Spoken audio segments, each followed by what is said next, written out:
expédition militaire et ravagea les pays des Ammonites. Il alla assiéger Rab. David lui était resté à Jérusalem. Joab attaqua Rabba et la détruisit. David retira la couronne qui était sur la tête de Malcam et constata qu'elle pesait un talent d'or. Elle était décorée de pierres précieuses. Elle fut posée sur la tête de David. Il apporta aussi de la ville un grand butin. Il amena ses habitants et le condamna au travail forcé.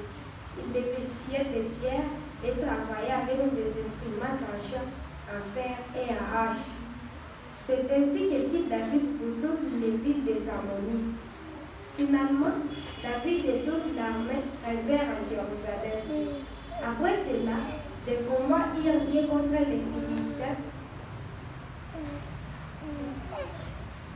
à Gézer. À ce moment-là, Sibékia le Hushatite tua Sibai, un descendant de Réphaïm, et les Philistins subirent une défaite.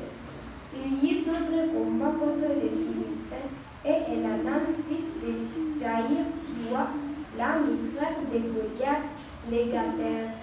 Le bois de la lance de ces Philistins était aussi gros que les rouleaux des métiers à tisser.